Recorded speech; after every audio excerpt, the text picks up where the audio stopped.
Nabi SAW apabila selesai salat dia baca banyak perkara, tetapi yang paling jelas sekali yang disebut dalam beberapa hadis baginda SAW, antaranya hadis Thauban maula Rasulullah SAW, dia kata Nabi SAW, kana Rasulullah SAW idza sarafa min salatihi istaghfara thalathan wa qala Allahumma antas salam wa minkas salam tabarakta ya dzal jalali wal ikram.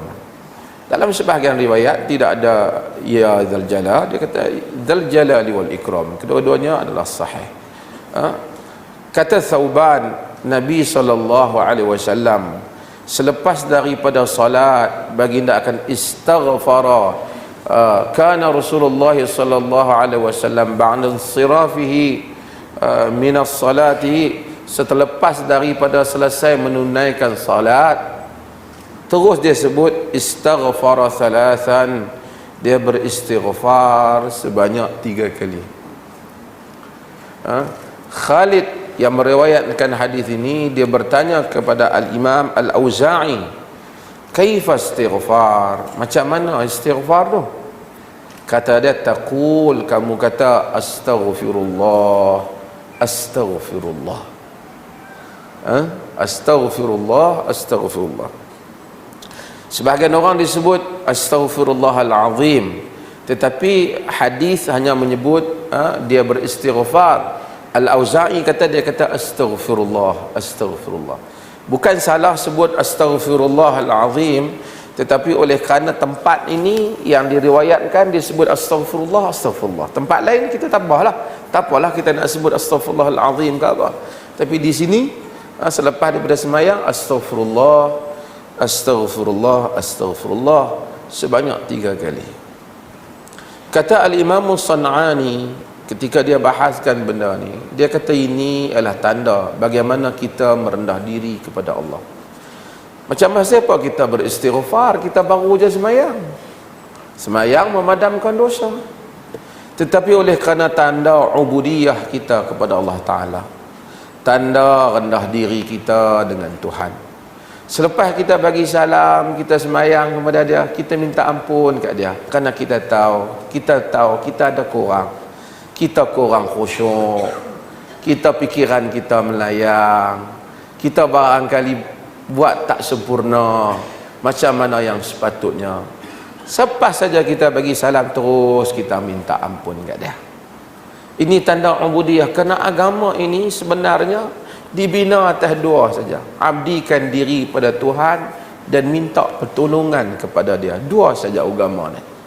Hak lain tu semua perincian dia saja.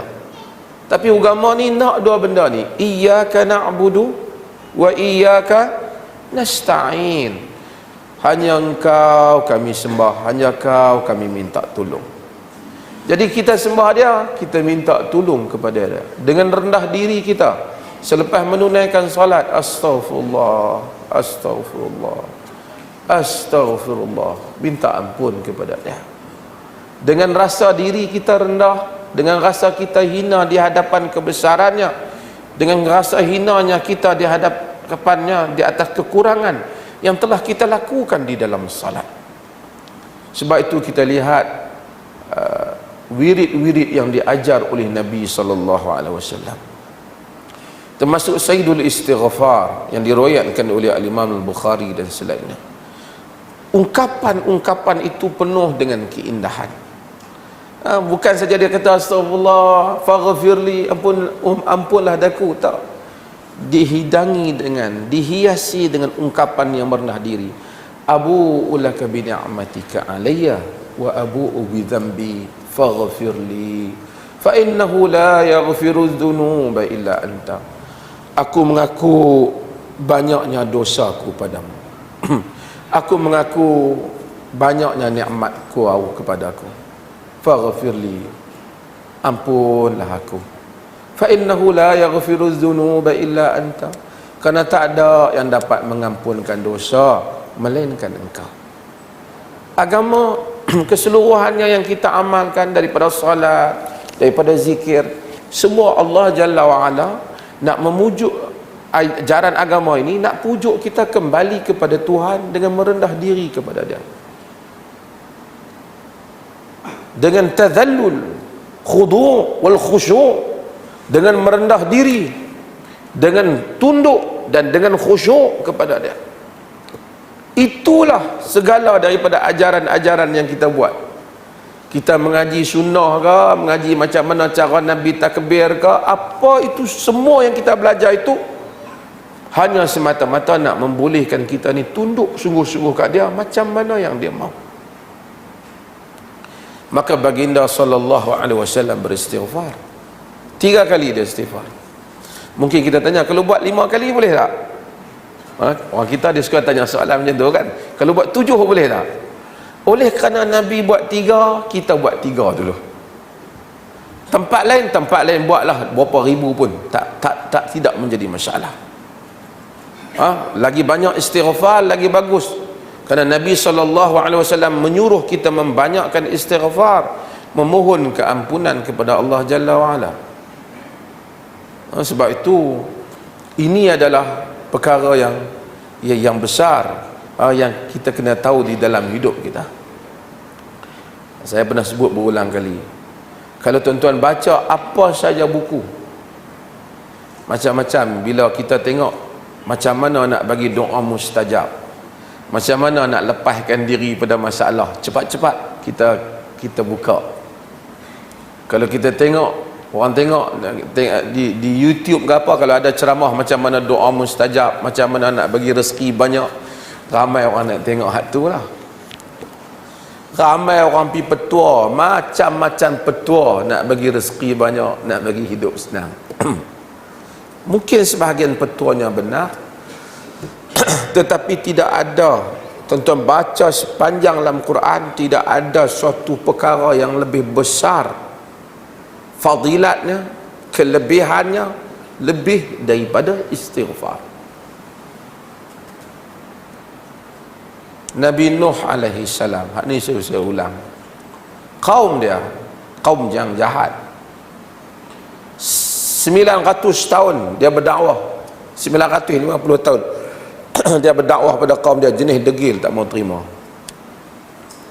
Tapi Nabi Nuh kata kepada mereka, faqultu astaghfiru rabbakum innahu kana ghaffara yursilis samaa'a 'alaikum midrara wa yumdidkum bi amwalin wa banin wa yaj'al lakum jannatin wa yaj'al lakum anhara. Faqultu astaghfiru rabbakum innahu kana ghaffara. Aku kata kepada mereka, yakni kepada kaum dia, mintalah istighfar kepada Tuhan kamu, kerana Dia Ghaffara, Maha Pengampun. Tapi Nabi Nuh tak sambung, kalau kamu istighfar Allah ampun. Istighfar sungguh-sungguh Allah ampun, tapi terus dia sebut tentang fadail, terus dia sebut tentang fadilat. Yursilis samaa'a 'alaikum midrara, Dia akan menurunkan hujan kepada kamu dengan lebat. Sebab itu negeri yang kering kontang, apabila hujan tak turun, kita keluar menunaikan solat istisqa, kita membanyakkan istighfar. Orang tanaman dia tak menjadi, dia banyakkan istighfar. Yursilis samaa'a 'alaikum midrara wa yumdidkum bi amwalin wa banin, dan Dia akan membanyakkan kepada kamu harta dan anak pinak. Maka orang yang kurang rezeki, kadang-kadang orang petua kat dia macam-macam, nak keluar rumah tengok angin sejuk, angin apa macam-macam. Pi dalam sebahagian ajaran bubuh gambar kucing duk lambai-lambai mai macam rezeki mai, dia kata.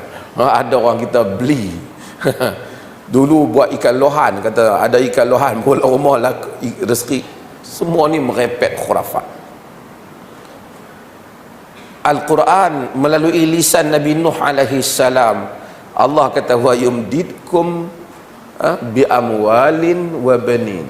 Antara kelebihan istighfar, Dia membanyakkan kepada kamu anak pinak dan harta dan anak pinak. Maka orang yang tak ada anak, salah satu ubat kepada tak ada anak ni, istighfar. Ada orang kata pergi baca surah Nabi Yusuf banyak-banyak. Nak baca surah tak apalah, dapatlah pahala. Tapi tak ada lah mana-mana ayat yang habang kata baca surah tu dapat anak. Tapi istighfar Nabi Nuh habang kat kaum dia. Wa yumdidkum bi amwalin wa banin. Dia akan membanyakkan kepada kamu harta benda dan anak pinak. Wa yaj'al lakum jannatin wa yaj'al lakum anhara. Dia akan menjadikan untuk kamu kebun-kebun dan dia jadi untuk kamu sungai-sungai. Yakni harta yang banyak. Dan sesiapa yang melazimi istighfar, dia akan melihat hakikat ini. Cuma kita jangan, Nabi membanyakkan istighfar hari-hari. Syekhul Islam Ibn Taymiyah rahimahullahu ta'ala, dia kata kadang-kadang ada masalah mari pada aku rasa tak boleh nak selesai masalah, aku istighfar sehingga sebanyak-banyaknya, sehingga 1000 kali, maka Allah pun menyelesaikan masalah. Maka astaghfirullahalazim. Tapi bukan astaghfirullah dan astagfirullah nak lepas nah. Astaghfirullahalazim dengan kerendahan diri kepada Tuhan. Sebab itu istighfar, sebab itu rendah diri kepada Tuhan mendahului ibadat. Sebab itu Al-Quran sebut tentang insan. Allah kata hatta idza balagha ashuddahu wa balagha 40 sanah, sehingga apabila dia sampai pada tahap matang dia dan sampai kepada umur 40. Manusia ni matang mungkin tak samalah, ada yang 30 matang, 18 matang, tapi kok mana pun 40 kena matang. 40 duk buat tak matang lagi, duk buat naik motor sengit duduk sebelah, tak apa nak tahu duduk lagi, pening lah kan. Wa balagha 40 sana qala rabbi auzi'ni an ashkura ni'mataka allati an'amta alayya. Maka dia pun berkata, wahai Tuhanku, kurniakanlah, bahagikanlah untukku agar aku tahu bersyukur kepada nikmat yang kau berikan kepadaku. Wa an a'mala salihan tardah, supaya aku dapat beramal dengan amalan salih yang kau redha. Minta syukur dulu sebelum minta amal salih. Jika tidak, manusia dia beramal, dia takabur, dia riak, dia rasa dia salih. Cium tangan saya, cium, ambil berkat, macam itulah. Sebab dia takabur, dia tak tahu bersyukur bahawa segala yang dia dapat itu hanya kurniaan Tuhan semata-mata kepadanya. Rabbi auzi'ni an ashkura ni'mataka allati an'amta alayya. Wahai Tuhan, kurniakanlah kepadaku agar aku bersyukur di atas nikmat yang kau kurniakan kepadaku. Wa an a'mala salihan tardah, supaya aku dapat beramal saleh, dan supaya aku dapat beramal saleh yang engkau redha. Amal saleh kemudian syukur dulu. Maka datangnya ikhlas. Maka agama ajar kerendahan diri. Lepas mayang, astaghfirullah. Kemudian Nabi SAW, saya ni bukan saya nak kuliah ni, lagi saya bagi masalah tuan-tuan soal jawab kita sembang kan. Kemudian Nabi SAW kata Thauban, Nabi SAW baca wa qala Allahumma antas salam wa minkas salam tabarakta ya dzal jalali wal ikram. Allahumma antas salam, ya Allah engkau as-salam. As-salam adalah salah satu daripada nama Allah Jalla wa'ala. Kita bagi kat orang assalamualaikum, paling tinggi ya kita bagi, peace be upon you, kita berikan. Islam dinus salam, nama Tuhan itu salam. Allahumma antas salam, ya Allah engkau salam, kesejahteraan. Allah itu zatnya sejahtera dia daripada sebarang kecacatan. Dalam banyak ilmu falsafah, pengajian teologi, membahaskan Tuhan dengan berbagai-bagai perkara, mereka cari tentang sifat Tuhan. Tetapi Tuhan itu apapun yang dibahaskan, yang tinggal kesimpulannya, Dia adalah Tuhan yang selamat daripada segala kekurangan. Maka dia adalah As-Salam. Allahumma antas salam. Ya Allah, engkau salam. Segala yang kita andaikan daripada kecacatan dan kelemahan, kekurangan, tidak berkaitan dengan zat Tuhan yang Maha Tinggi. Kalau ada saja kita rasa di manalah adilnya Tuhan ni, ia cacat bagi zat Tuhan. Tuhan Maha Adil. Cuma kita tak dapat untuk memahaminya. Allahumma antas salam wa minkas salam. Ya Allah, engkau as-salam, daripada engkau as-salam, kesejahteraan. Kita minta kesejahteraan dengan Tuhan. Dan kita minta supaya kita sejahtera, dan kita mau orang lain sejahtera. Sebab itu kita kata kat orang, Assalamualaikum. Dan Nabi apabila hantar surat pada pembesar kufar Rom, Parsi, Nabi tulis salamun ala man ittaba'al huda. Salam sejahtera kepada orang yang mengikut petunjuk. Salam sejahtera. Hidup ini tuan-tuan, kita nak kena berdamai. Agama mengajar kita yang pertama, kita kena berdamai dengan Tuhan. Tuhan tak memerlukan kita, tapi kita berdamai dengan dia. Kita kena damai diri kita dengan Tuhan, supaya kita tidak berbuat sesuatu yang menyanggahi Tuhan ataupun seakan-akan menentang Tuhan. Sebab itu semua orang yang buat apa saja, walaupun dia kaya, dia hebat, dia duduk rumah yang besar, yang menyanggahi Tuhan, dia tak bahagia. Wa man a'rada an dzikri fa inna lahu ma'isyatan dhanka. Sesiapa yang berpaling daripada mengingatiku, baginya kehidupan yang sempit. Kita nampak hebat, kereta dia besar, rumah dia besar, tanahnya besar. Allah kata baginya kehidupan yang sempit. Sebab tu berdamai. Saya sebut melangkai malam tadi, bila tuan-tuan, kadang-kadang manusia dia tak tahu penyakit dalam diri dia, dia tercari-cari. Dia bangkit tidur, dia susah hati. Dia duduk saja, tapi dia tak tahu pasal apa dia susah hati. Dia rasa tak kena main masjid. Balik masjid, isteri ada, anak-anak ada, makan cukup. Macam saya kata, restoran apa saja pun dia pergi. Pantang wahabak kata makanan sedap, toki tak sampai lagi, dia sampai dulu. Kira punya duit banyak lah. Tak cukup makan kat belah sini, lintas makan belah siang. Tapi dia tak dapat rasa satu tamakninah, sakinah dalam diri dia. Dia kena berdamai dengan Tuhan, supaya dia dapat berdamai dengan diri dia. Kadang-kadang dia cari punca tak jumpa. Dia duduk fikir, pasal apa aku tak betul. Malam rasa tak syok, duduk rasa sekali dia tuduh jin, saka lah mana. Tapi dia sebenarnya bermasalah. Sebab dia tak berdamai. Dia kena cari penyakit dalam diri dah. Sebab itu Nabi SAW, dia sebelum nak menerima wahyu, Allah jadikan dia yuhibbu an yata'abbad, yata'abbad, kata Az-Zuhri dalam riwayat Al-Bukhari. Maksudnya Aisyah riwayat, maksudnya dia suka bersendirian untuk beribadat. Kita duduk sendiri, kita tengok apa masalah aku ni, umpamanya masalah aku ni, aku hasad kat orang. Kita istighfar, kita minta astaghfirullah, sehingga kita dapat buang benda tu. Aku ni ada takabur. Manusia ada ego dia, sukar dia nak lawan benda tu. So dia duduk, dia istighfar, dia sebut Allahu Akbar, Allahu Akbar.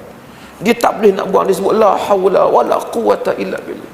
Dia kenang salah dosa dia, dia pun minta supaya Allah ampunkan dia.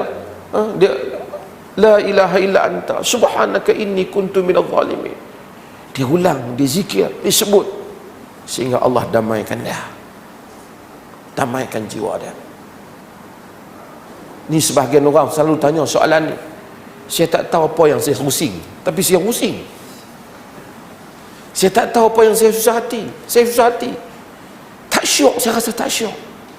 Sebab tu Syekhul Islam Ibnu Taimiyah rahimahullah menyatakan siapa yang Allah tak bagi syurga dalam dunia, dibimbangi dia tak dapat syurga di akhirat.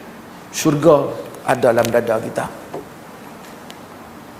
Syurga ni ada dalam dada kita. Para ulama sebahagian mereka dipenjara seperti Imam Ahmad, tapi dia menikmati senikmat-nikmat. Sebahagian ulama diburu, sebahagian ulama dipenjara, dihina, tetapi kebahagiaan berada dalam dada mereka kerana mereka berdamai dengan Tuhan dan berdamai dengan diri mereka sendiri. Allahumma antas salam wa minkas salam.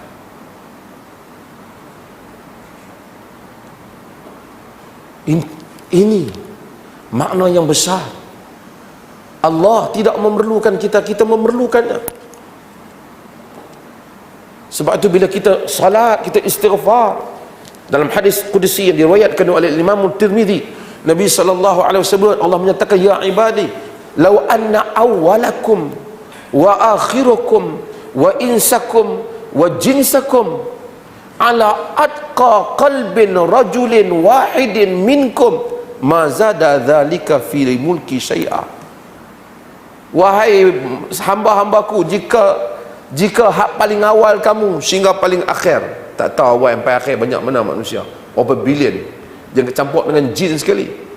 Jin kamu, manusia kamu dan jin kamu campur sekali, berada di atas jantung hati seorang yang paling bertakwa di kalangan kamu. Katalah semua seperti hati Nabi Muhammad. Semua hamba Tuhan ni, jin dan manusia, daripada Adam sehingga kiamat, semuanya hati, jantung hati mereka seperti Nabi Muhammad sallallahu alaihi wasallam. Ma zada dzalika fi mulki syai'a, itu tidak menambahkan pada kerajaanku apa-apa pun, kata Tuhan. Kok kita rasa aku ibadat banyak Tuhan syok? Tak ada.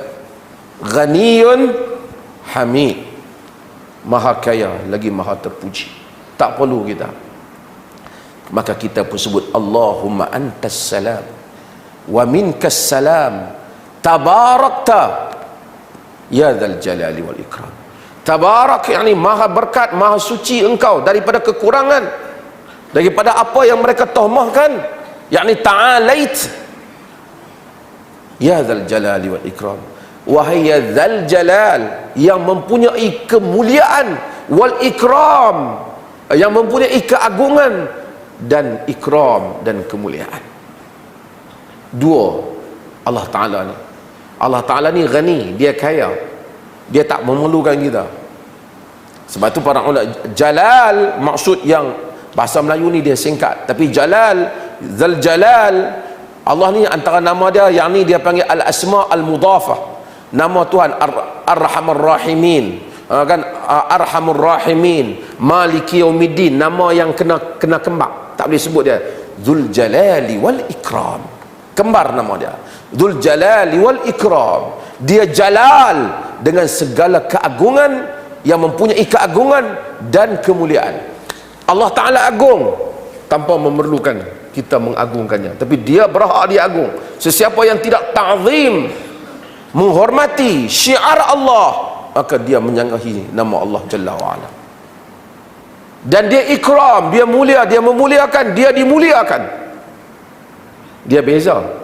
Sebahagian orang dia rasa ni dalam hidup kita pun ada dua benda. Setengah orang dia mencari kurniaan, setengah orang dia mencari kemuliaan. Contoh, nak bagi faham cara bahasa kampung kita. Orang panggil kita makan, jom makan, dia belanja kita makan. Yang tu dia bagi kurniaan, dia bagi pemberian. Tapi tidak semua pemberian dengan kemuliaan. Kita pun lempilah makan, makanlah. Tapi kalau dia panggil kita, dia muliakan kita, dia hidang kita dengan elok, dia hormat kedatangan kita, yang tu ikram. Dia ikram. Setiap yang ikram, memuliakan, akan ada kurniaan. Tapi kurniaan tak semesti dengan kemuliaan. Firaun dapat kurniaan, tapi tak dapat kemuliaan. Dan hidup ni kita cari kemuliaan daripada Tuhan, dan kita akan dapat kurniaannya. Dan Allah kita ikram, dia Dzal Jalali wal Ikram, oleh kerana dia segala keagungan dan kemuliaan, maka kita kena bermuamalah dengan Tuhan dengan keagungan dan kemuliaan.